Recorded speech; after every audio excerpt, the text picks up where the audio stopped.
Hey guys, welcome back to Clownfish TV. This is Neon. We're going to talk about DC Comics and how unimportant DC Comics actually is to Warner Brothers Discovery and new boss David Zaslav. Geeky is sitting this video out.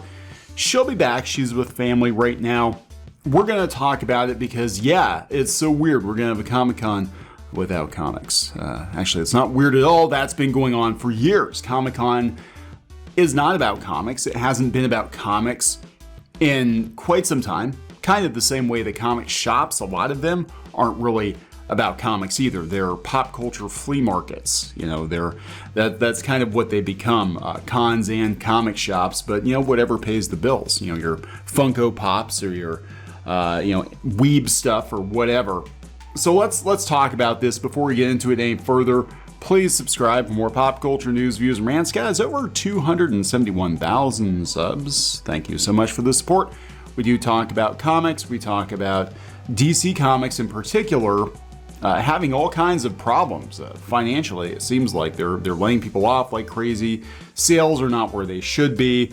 Warner Brothers has consolidated with Discovery, or rather Discovery bought Warner Brothers, and they don't know what to do with DC Comics. There have been rumors that David Zaslav was going to come in and basically top to bottom reorganize DC Comics and try to find himself a Kevin Feige type character to run DC, but DC's all over the place. They're in shambles. It's so weird because just a couple of years ago, DC was kind of the holdout, right? Marvel had decided they were going to go all in on politics and quote-unquote wokeness in comics with Marvel Now, and changing all the old characters out for new characters, and it didn't go very well for them. In fact, it was so bad that in 2017 there was an article in the Hollywood Reporter that said 2017 was the year that everything went wrong for Marvel Comics, and it ended with Axel Alonso, the editor-in-chief, getting fired.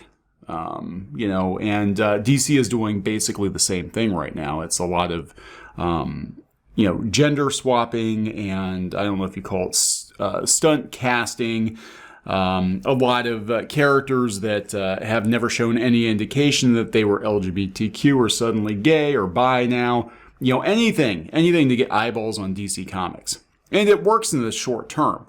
I mean, it does. People are shocked. They're like, what? Superman's gay? Well, not Clark Kent. And technically he's bi. And we'll probably walk this back eventually anyway. But you know what I'm saying. It's all shock. It's all for shock value. And the shock for DC Comics is you're not getting invited to Comic-Con. Couple outlets covering this. Cosmic Book News. I got to give a hat tip to CCG who sent it over. Comics Beat, which, like Bleeding Cool, is more and more about pop culture than it is about comic books, because comic books themselves, despite the superhero movies being incredibly popular, comic books themselves are not that popular. The direct market, Western comic books, not that popular. Manga's killing it, but man. Anyway, this is coming from Cosmic Book News. Warner Brothers Discovery drops DC Comics from Comic-Con floor. For the first time ever, Warner Brothers and DC will not have a presence on the convention floor, said to be due to David Zaslav making big changes. They're not even going to bother. And supposedly Aquaman 2 and The Flash, they're not going to screen any of that either.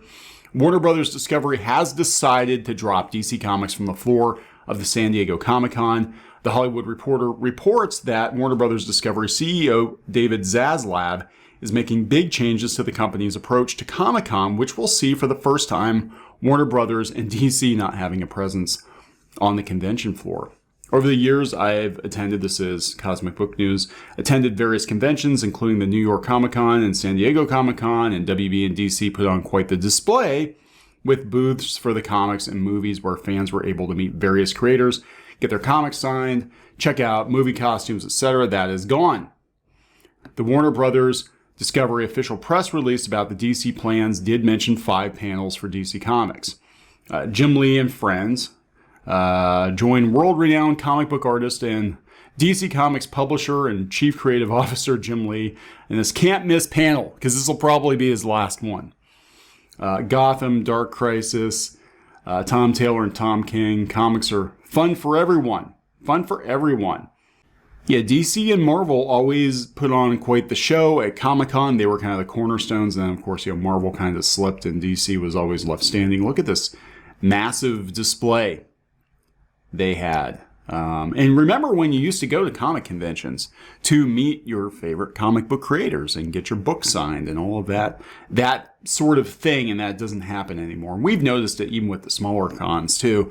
There are conventions in the Pittsburgh area that used to be more focused on comic books or comics culture, and now they have become, pop culture flea markets and, lots of celebrity guests coming in from movies that have no connection to comic books. We've got people from like the Brady Bunch coming in and, National Lampoon's Vacation and stuff like that. You know what I'm saying? Like I could see if they were celebrities from, Star Trek, Star Wars, science fiction shows, Doctor Who, whatever, that I can understand. But, we've got like a Brady Bunch reunion or something at a comic book convention. It's kind of like you're doing something wrong, right? All right, so Comics Beat, which I got to wonder how long Comics Beat is going to last, to be honest. They're running out of comics news to cover. The first San Diego Comic-Con in 3 years is happening in 2022. It's happening in just 3 weeks. Normally, we'd be neck deep in planning, but because everything is kind of cautiously chugging up to speed, everyone is still behind. Some of the big news coming out, I can tell you already, the show floor is going to look very, very different. There's no big Warner Brothers booth, and that means no DC Comics. DC will be at the show with guests and panels and announcements. They will just not have a little spot in the middle of the Warner Brothers booth to hang up their jackets and stow some snacks. So they, again, they're going to have Jim Lee there and whatever, just to say they did something, right? But they don't really care about comics. As the Hollywood Reporter reports, it's all part of the new Warner Brothers Discovery, accent on the Discovery. Again, David Zaslav came from Discovery. His plan to cut $3 billion in costs. It's estimated that between the actual booth costs, flying in guests, getting them hotel rooms, security, and tech bells and whistles, Warner Brothers formerly spent around $25 million at Comic-Con. And what did it get them? They also had their own event, the DC Fandom, which I think was actually run way better than Comic-Con. That's a 0.8% savings right there, but you got to start somewhere. Warner Brothers Discovery will be promoting their shows at the con. Game of Thrones spinoff House of the Dragon, The Sandman, and Harley Quinn are all mentioned.